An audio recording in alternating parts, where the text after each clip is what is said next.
live. Thanks, Vicki. Okay, it is 7:01. I will call this meeting to order.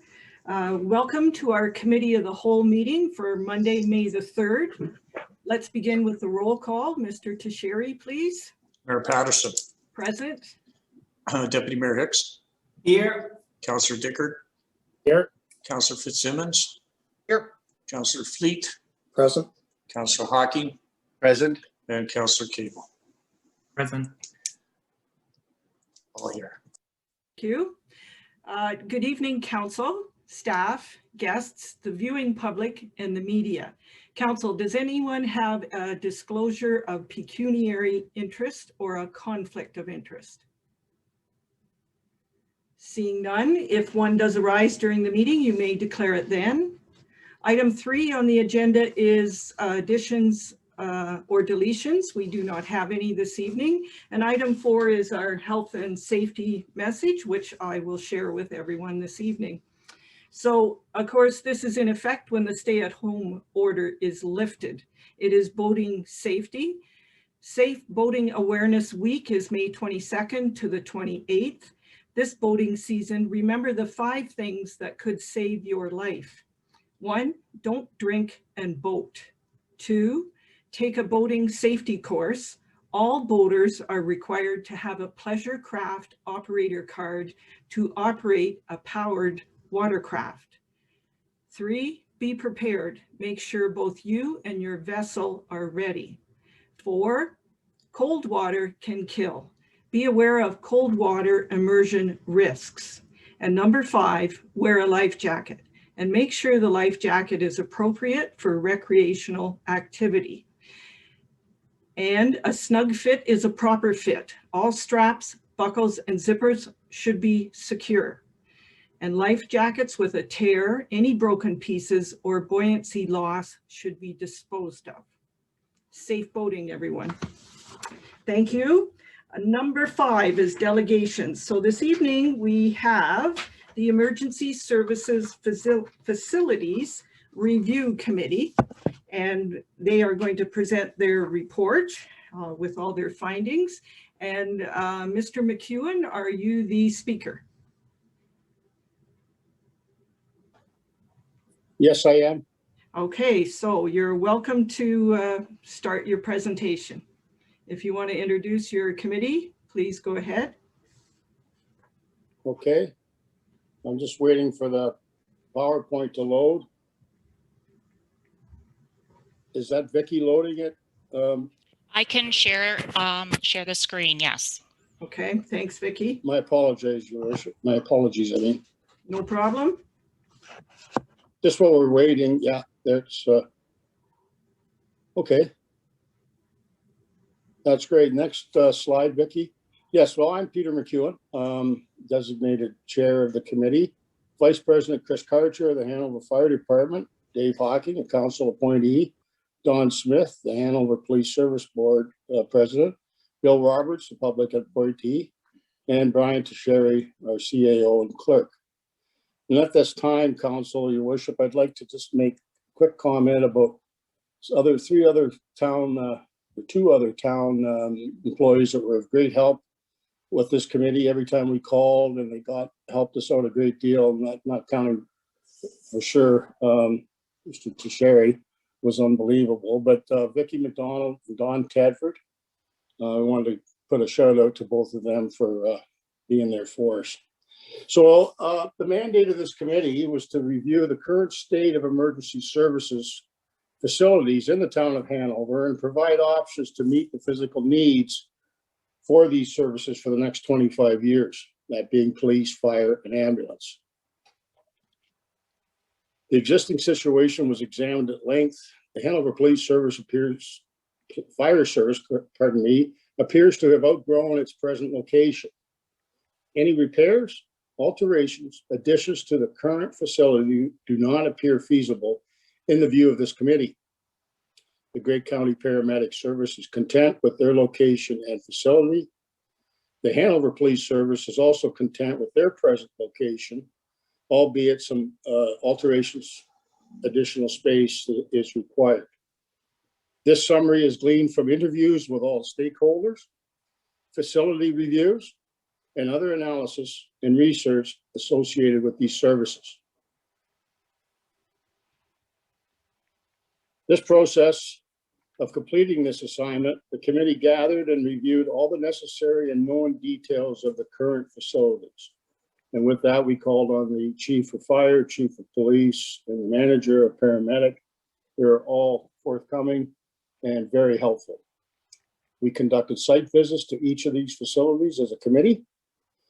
We encouraged and invited the chief, the fire chief, police, and manager to sit on our committee, which they did, as an advisory. The committee then developed a list of 13 scenarios. We shortlisted them to 3. And we'll get into this in a bit, but we conducted a SWOT analysis, being the SWOT, being the strengths, weaknesses, opportunities, and threats, on each of the 3 final scenarios. You see here the picture of the front and back of the police station. The front, Chief Knoll is very content with this location. It's important that the police be downtown for specific reasons in the report. So the picture to the right being the front, the suggestion with Nelson Dolly helping us would bring that front out to the sidewalk, and that would provide a better entranceway that they certainly need, some public washrooms that they really need, a bit of a meeting room for the community, and possibly some more report writing room. At the back, that tower isn't needed anymore. That would be gone, and along that whole back would be the required or the necessary sally port that they need.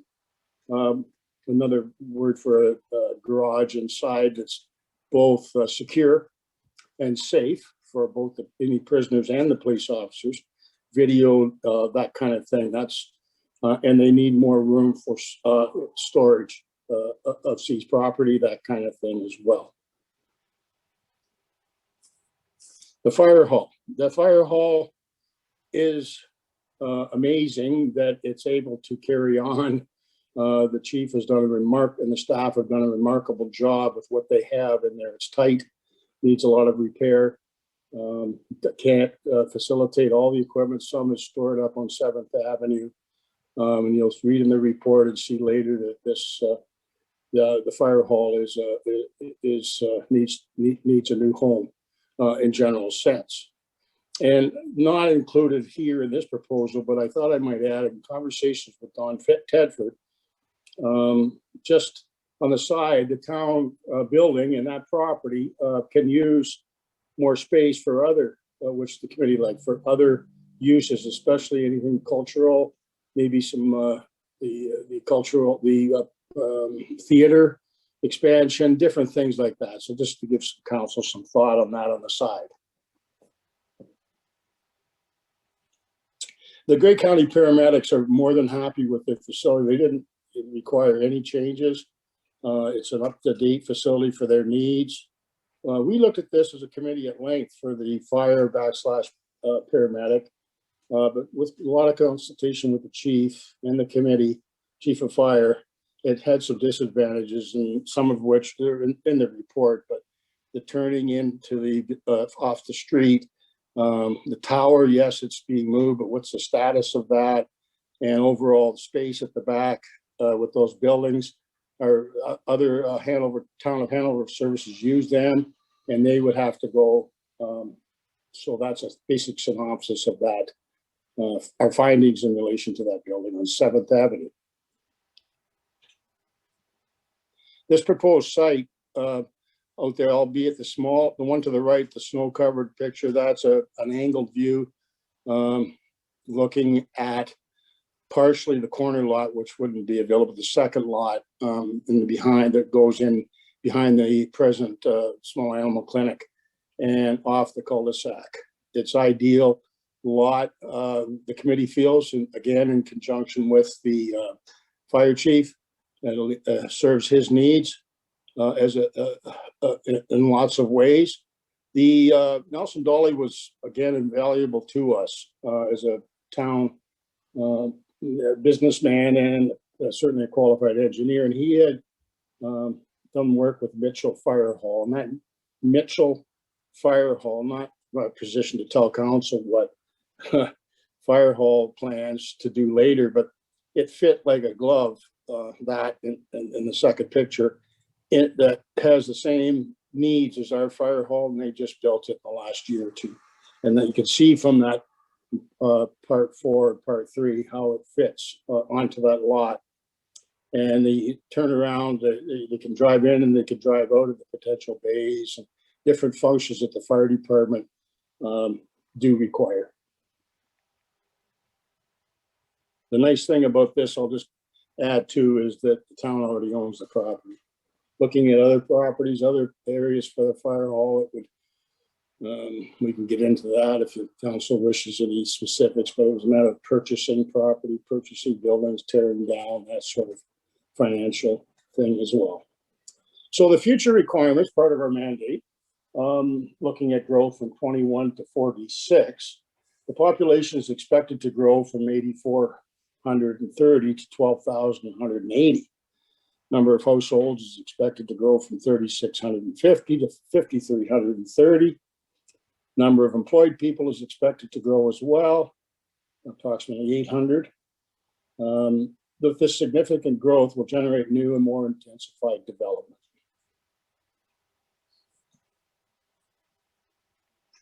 Next, please, Vicki. Yeah. The SWOT analysis was completed for the 3 likely projects. Just a quick review, as council has probably used it before. It's used as a planning tool, and a detailed list of the SWOT analysis included in the report. The highlights are that we remain at the current location. The police is to remain at the current location on 10th Street to facilitate their need for a downtown location. Their facility needs for the future would require additions to the front and back of the building, as well as a few other improvements. Again, that's detailed in the report, consultation with the chief, the committee, and again, Nelson Dolly was a great help to us in that proposal. The Grey County paramedic services are more than satisfied, as I previously stated. They're central to town and close to the hospital. They do not require any space, and the facility is obviously in good condition. The fire service.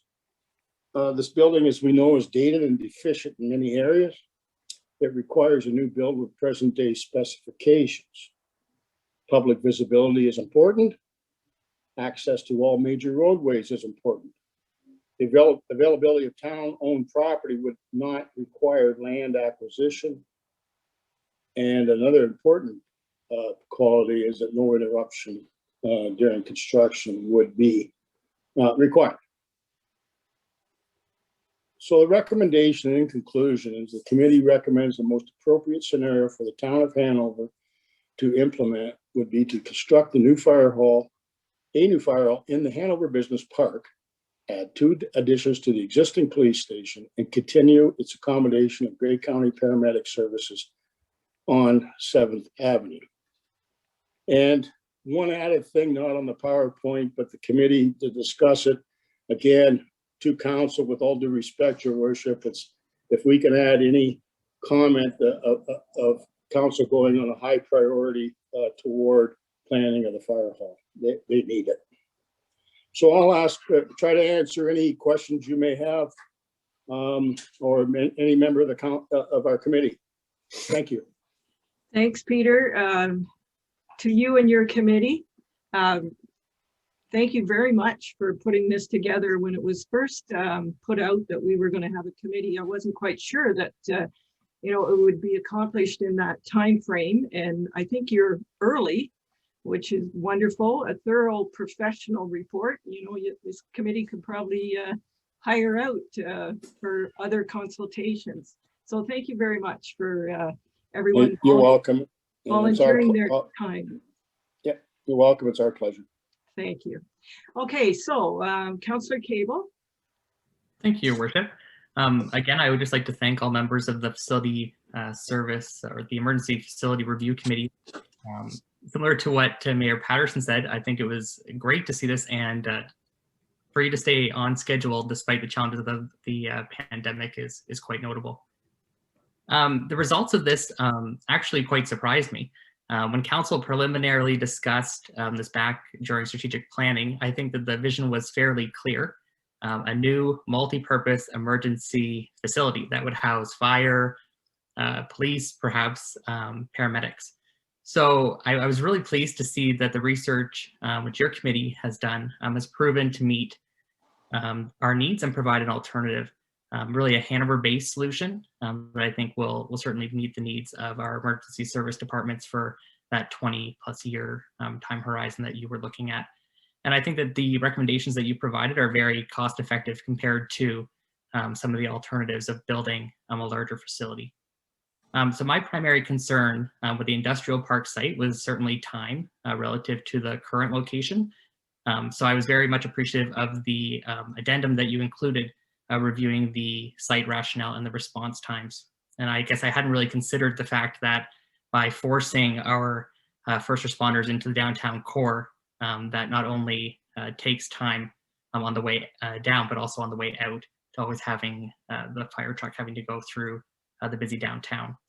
So thank you once again for your report. The multiple pages of review that you have included at the end was very helpful as well. Thank you, Councillor Cable. Other comments or questions? Councillor Fleet. Thank you, Your Worship. Thank you, Peter, for your report, and thank you to the committee. It was a very thorough report. I just have a couple of questions. First, regarding police. Thanks to Chris Knoll for his report, Chief Knoll, and recommend and renovate the existing facility. The only concern I have, you'd mentioned in your letter, was maybe to purchase neighboring buildings. Does that affect this location if those buildings aren't for sale? Peter? Or Oh, I thought maybe Chris was there. No, well, and I'm looking for the other committee members to add into this too. Maybe Don, you're the author of that good report, but the purchase of the other buildings were discussed in relation to enlarging beyond what we've recommended. More parking areas needed, possibly a bigger addition, but Don, can you help me out? I don't, excuse me for this, Your Worship, but I don't think the present scenario that we're recommending would involve potentially purchasing any other buildings.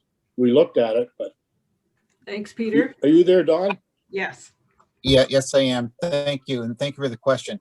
The basic recommendation is just changes to the existing building. There is a sentence in there that, given in future years when we may have more police officers, there may be a need for additional parking on site or near the building. So I think the recommendation reads that when property becomes available, council may wish to consider acquiring adjacent property from the police station to accommodate additional parking. It's not a dire need now, but that might be a consideration in the future.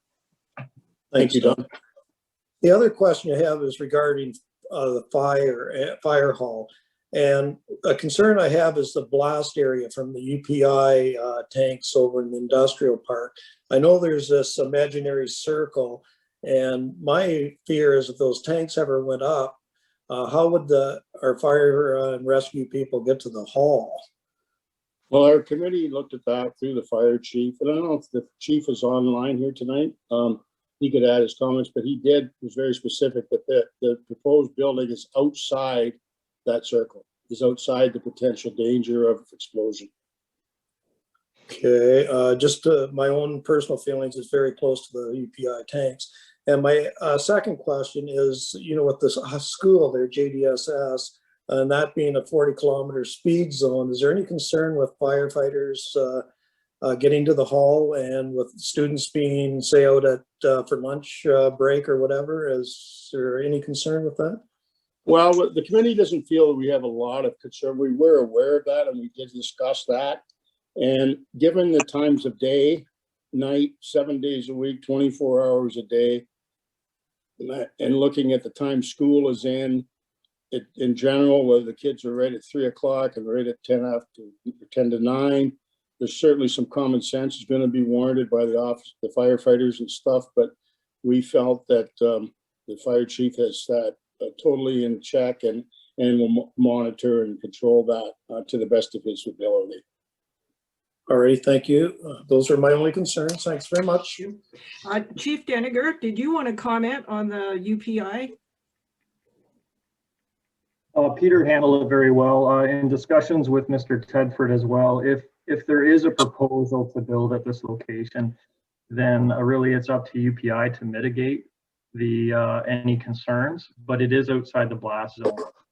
Mr. McEwen was correct. Thank you. Thank you. Councillor Dickert.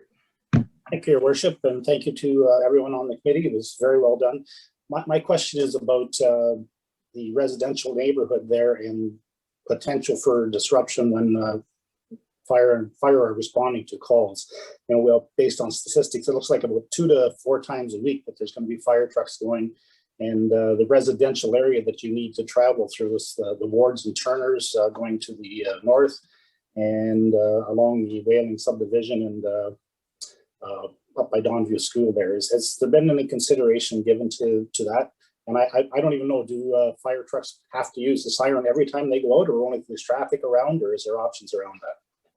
Well, in a specific answer and inquiry you have, sir, I'll refer to the fire chief, but in a general sense, the committee did discuss that with residents, and it's not unlike it is right now. I mean, downtown, there's still residents downtown as well, and all 4 corners or all the streets. So it's part of what the fire department deals with daily and will always deal with. But specifically, Chief Deniger, would you be kind enough to comment on the inquiry? Yes, thank you for your worship. Mr. McEwen is absolutely correct. You know, not all of our calls go straight out the main street, and even when it does, there's still people that live on Main Street. We're running through residential areas all the time. The use of the siren is required for safety. So if it's 1 o'clock in the morning, 2 o'clock in the morning, and there's not a lot of travel, we're not going to go lights and sirens. Lights for sure, sirens when required, especially when coming up to busy intersections. But we use a bit of common sense as well. Safety first, ahead of the intersection, because we don't know what's there. But we're very used to going through residential areas even now. Thank you, Chief. Okay, I just aware of the fact that you know, the fire station has been in its current location, and the residential areas have experienced that for many years. To put it into an area that wasn't used to, I'm just wondering if there was some consideration given to that, because now a change, and the fact that they do not have to use sirens in the middle of the night if there's no traffic, that I just wasn't aware if that was an option or not. But were the residents in the area, is there any feedback from them at all? We haven't, as a committee, we never reached out to them, sir, for that. We didn't, that really wasn't in our mandate. Any other members have comments about that? No. I think it was discussed, but we feel that the fire department continues with their the chief's very strong common sense. With the Peter, I think Bill had a comment as well. Oh, pardon me, Bill. Thank you. We did discuss it. It was mentioned that the property is actually zoned for a fire hall. So the zoning is already there. It's not something we can, the residents, when they're in their area, should know that a fire hall is permitted there. So that's why we looked at it as a good spot. Thank you. I think it is going to be some learning curves, Mr. Deckard, as far as bringing something new into the area, and we considered that as well. We talked about that. The school is one of the big objectives we talked about, being the high volume of children in the area. Those were some large concerns, but as a committee, we tried to look at every avenue, and I know when you take something new into an area, you know, there's going to be some growing pains as well, but hopefully it's for the best. And I do see that a high number of your first responders do live in that area. So that does buy support for it. So it's just a question I want to put out there and see what had been done in that respect. Thank you. Thank you. Councillor Fitzsimmons. Thank you, Your Worship. I don't have any questions, but just a profound level of thanks to this committee, because I think this is an incredibly valuable process for council and for our town for planning. So thank you to you guys. But this conclusion, to be honest with you, much like Councillor Cable, quite surprised me, because I think a lot of folks would have had the assumption that we would have ended up possibly on a potential multi-purpose facility for all three levels of service, and that's not obviously where we ended up. The other thing I'd like to say is I really appreciate the vast number of concerns raised in the report about the issues of the current fire station. I really have a much better understanding of just the level and vast number of issues on an ongoing basis, more than I did before, knowing that there was problems for sure, but I think you detailed it extraordinarily well.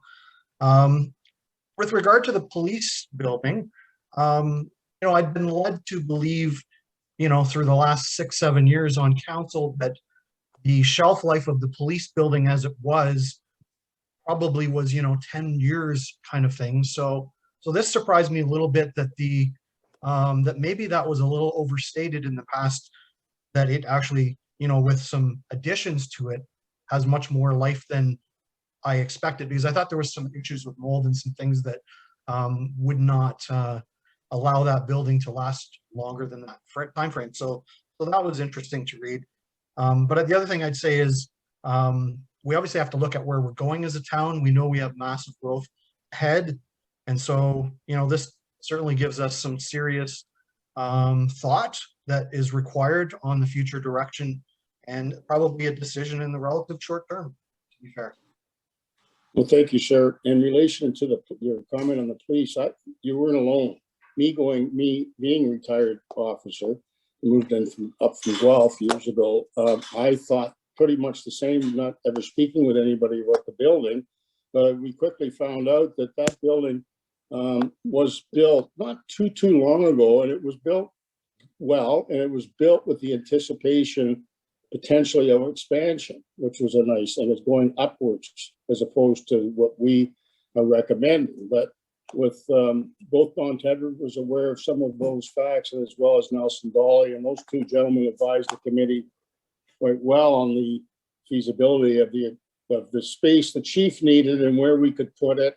And again, not part of our mandate, but I do I'm proud of our committee, and in the sense of trying to be we'll say fiscally responsible. We know the town is, we didn't use that as a barometer, but we did mention at different times of want or a need, and that's and in that respect, coming up with a one general building for all three services cost would have been extraordinary, but that wasn't really our thing. But because I personally went through that in Guelph as a member of the police services when they did that, and added some input to the committee, and with the chief, as we stated, is satisfied, and they do need to be downtown to be a very community minded, and with neighborhoods close by, and with the mandate of the police service. Anyway, those are my comments. Thank you. Thank you. Councillor Hawking, then Councillor Cable. Thank you, Your Worship. I just want to thank my colleagues who I participated with in this report. Very committed to the cause, professionally written. I want to salute Don Smith, who did a lot of the writing. Thank you, Don. Thanks, Peter, for his leadership. However, I entered this process thinking, just like Councillor Fitzsimmons and maybe a couple others, that we were looking at a multi-purpose facility. So my eyes were opened, and they were especially opened on the condition of our current fire quarters. It is in need of immediate action. And I don't know the next step, but if I could say, I would appreciate if this report was forwarded to budget deliberations for next year. And we started the process of looking at a new fire station because our firefighters and our greater community need that. And I don't know if a motion is required, but I think our committee would hope that this doesn't gain some dust on any shelf. And I know it won't, but I think it should be part and serve a purpose in budget discussions for the next fiscal year.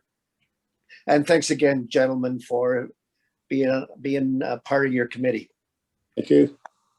Thank you, Councillor Hocking. Councillor Cable, then Deputy Mayor Hicks. Well, thank you, Your Worship.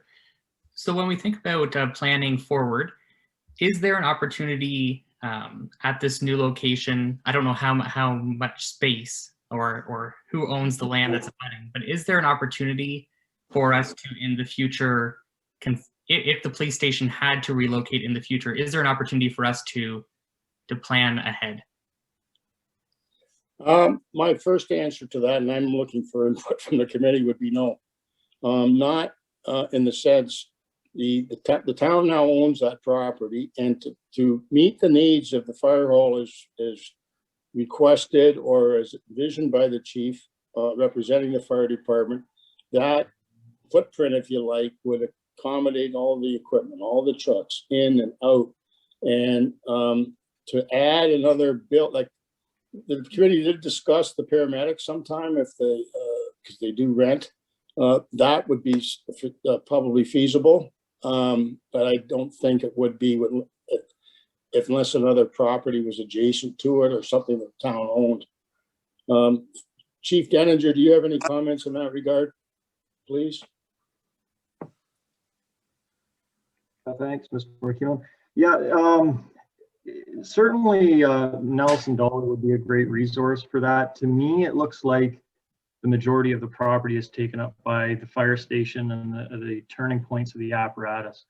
But could a second floor be added? It's hard to say. We need to be down on the lower floor because the trucks have to move in and out.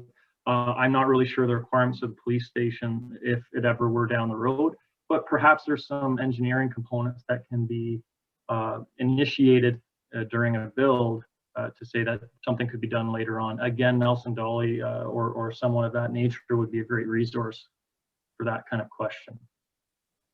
Thank you. Okay, Dawn? Thank you, Madam Mayor. To answer the question, I would also say no, that it wouldn't be a good idea to put both the services at that location. As you read through the report, it becomes very clear that the fire and police services have very different needs in a location and a facility, especially the location. Police really want to be in the downtown core so that they can fulfill their mandate of community policing, whereas the fire department finds that to be a problem area because of congestion and access and response times. So for that reason alone, I just don't think it's feasible for this community. It's putting them together like a multi-purpose facility, which a lot of communities have done, is a great idea and looks wonderful. And I could just see the ribbon cutting ceremony now, but it's just not a good idea for this town, is what the conclusion of the committee was.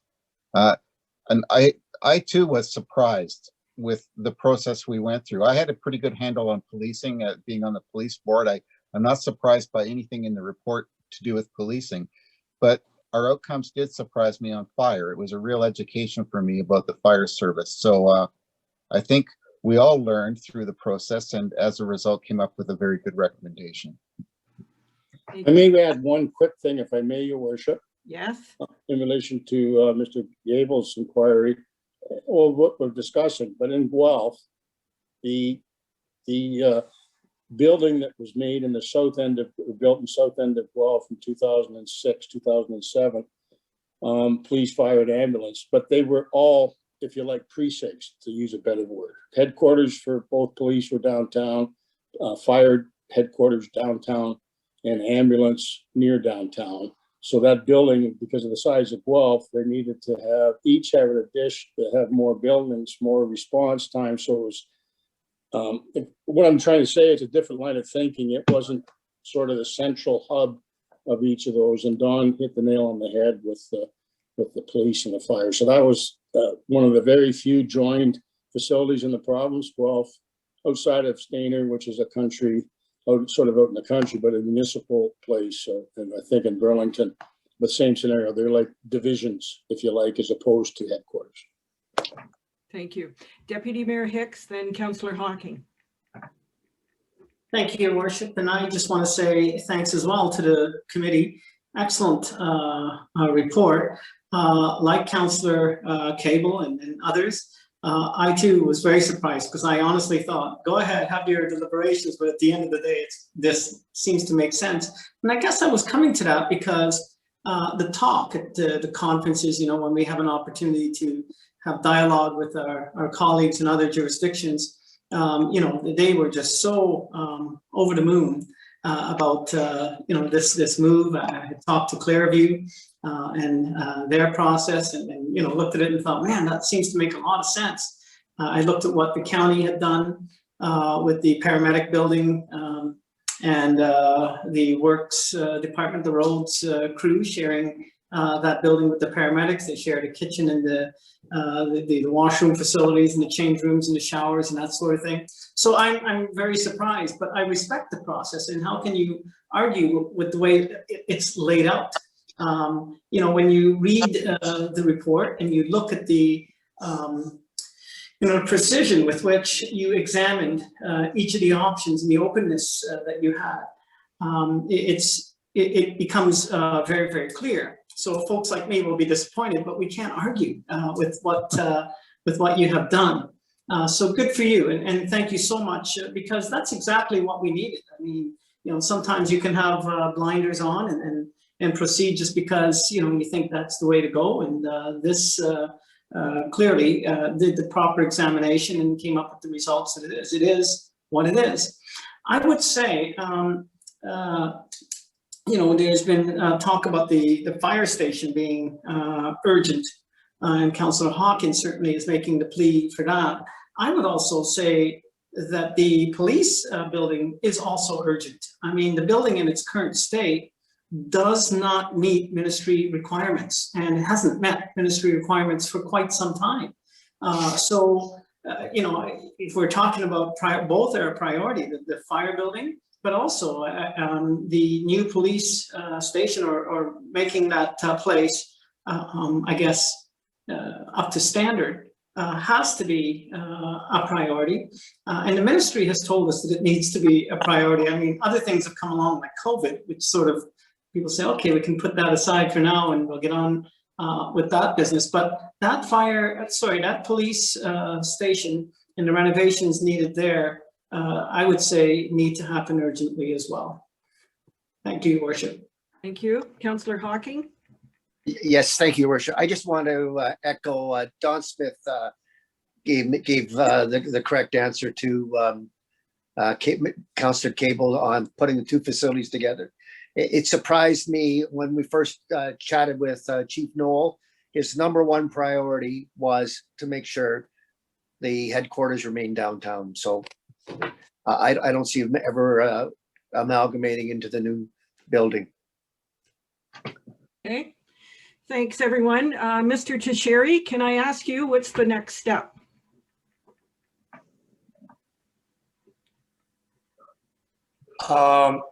Well, it depends on what council wants to do next.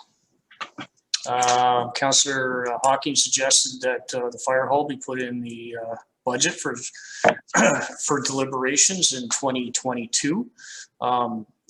You know, it's a process like anything else. I mean, but at least, you know, if you're asking for a report down the road as to what the potential process could be, we could certainly do that. With respect to the police station, I you know, because they're a board, they could probably proceed on their own basis. I know that they've built up substantial reserves for this kind of thing, so you know they could proceed in a relatively short time as well. But you know, I think the two processes are separate. I think the police services board has to go its own way, and the fire hall has to be a municipal process. So, you know, like I say, we could bring a report forward in the next little while, just outlining some options as to how to proceed. Ultimately, your worship, it'll depend on council with respect to the timing, because you're looking at an investment, significant investment that's going to need financing. We don't have those kinds of reserves. And in light of some of the other priorities, council's going to have to make some decisions. Okay, I think a report would be good in the next short while. Deputy Mayor Hicks. Sorry, just to be clear, Your Worship, a new, well, a building, a police hall, or that's what we call a police station, it is a municipal asset, is it not? Like that would be the town of Hanover's building, despite the fact that the service itself is managed by, you know, a police services board. It is nevertheless a town asset. That's correct. So it's something that the town has to plan for. Certainly, I think the police services board, you know, will have an interest in its development and whatnot. But it is a town asset, and we as a town should be planning for that asset. Do you? Your worship, Deputy Mayor Hicks is correct. It will be a municipal asset.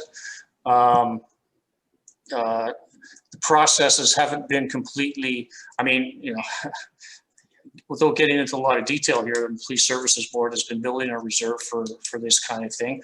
So obviously, moving forward, we would have to do it in conjunction with the Police Services Board, which I would think would be proper.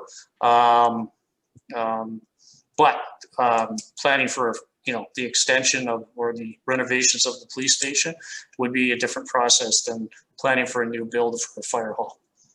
It's basically what I'm saying. Okay. All right, is there any further comments or questions? I have one, if you wish, Your Worship, just in those thoughts of that. And it's really not in the committee, but it does a reminder, as Mr. Hawking just brought it up to us at committee, that a report such as this potentially down the road may assist with any government potential funding. And with COVID and maybe who knows down the road, just to be fair, I thought it was a good idea if somebody in the town keeps their ears open if they ever have any infrastructure money, just might be an avenue. Now that reports, if you accept the report and the report's done, it food for thought. Thank you. I know our Director of Corporate Services, Chris Walker, is always looking for avenues for grants. So that's fine. Yep. Yes. Okay, well, thank you very much again. Appreciate everything you've done. Councillor Cable. Thank you, Your Worship. Mr. McEwen, to spark my mind here, would it be proper for council to accept this report or to show recognition of the recommendations that are outlined, to show our acceptance of those recommendations? Is that question for me, sir? Yeah. Oh, it can go to yeah. Oh, I thought you said Mr. Meek. Not, yeah, I don't. That's part of Peter when you talk about acceptance. Yes. As a delegation, we receive the information, and then for council to move forward, we either need a report coming from staff and then going forward. So it's documented in the minutes that we've received it, and appreciate it too. So very well done. Okay, so thank you very much. We will move on. So item 6 is staff reports. We do not have any this evening. Item 7 is correspondence requiring action. And the first one is from the Ministry of Municipal Affairs. This is the Ontario government is consulting on how to strengthen accountability for municipal council members. And Jill Dunlop, the Associate Minister for Children and Women's Issues, will be seeking input from members of council representing each of Ontario's municipalities through one of 2 hour-long telephone town hall sessions, and it takes place on June the 8th. They're asking for 1 member of council to participate in the session. And I'm already booked on that date, so I was wondering if someone from council would like to represent our council. Councillor Fitzsimmons. Anyone Sure, else? I'll represent our council Yeah. if you'd like. Sure. It's all yours. So, excuse me. It's a recommendation. I don't see anyone else, so that's good. Recommendation to appoint Councillor Fitzsimmons to represent our council on this session. I need a mover and seconder. Councillor Cable and Councillor Dickert, all in favor. That is carried. Thank you. Item 7.2, this is a letter and a petition from Austin Dow regarding the Hanover Skate Park. And he is asking for improvements, he and the petition. Everyone who signed it is asking for improvements for the skate park. So we do have a recommendation to refer this to Parks and Recreation. So any comments or questions about this? Councillor Cable. Thank you, Worship. I see that Austin is watching the meeting tonight, which is great. And I was checking on the link that Austin had provided, and I saw that he is close to 300 people as of yesterday, so that's fantastic.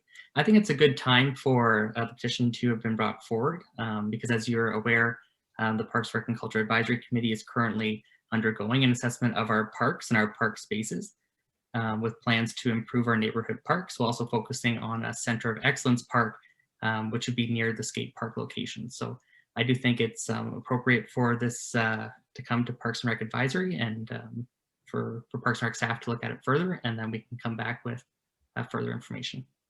Would you like to move that? Oh, sure. Thank you. Seconder? Councillor Fleet?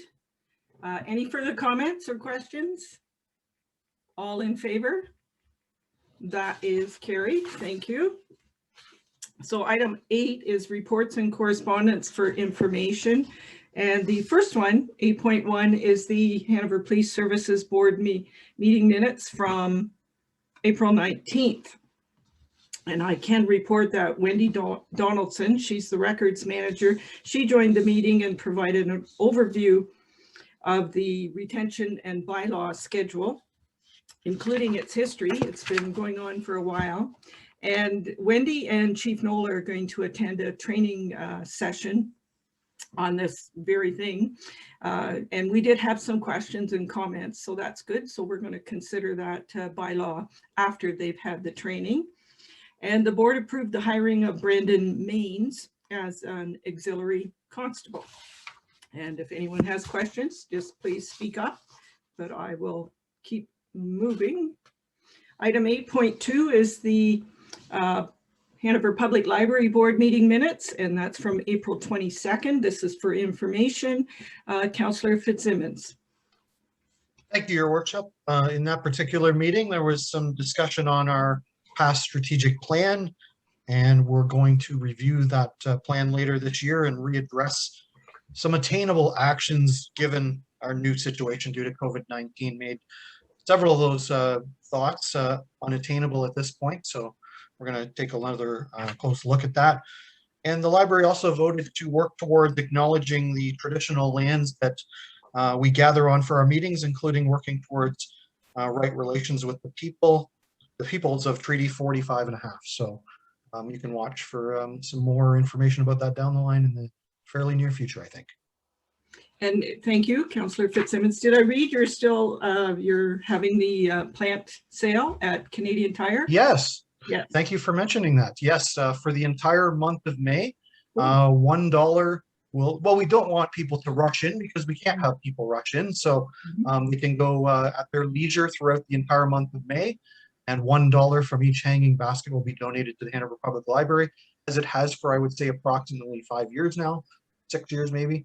And last year that amounted to almost $4,600. and which was actually identical to the exact same amount, right to the dollar of the previous year, despite us being within COVID-19. So go slowly, support the library, buy some wonderful plants, and hopefully we can get creeping up towards that $5,000 that'll be used for quality initiatives at the library. Good, thank you. Item 8.3 is the Saugeen Municipal Airport Commission meeting minutes from March 17th. Councillor Hawking. You're on mute, Councillor Hawking.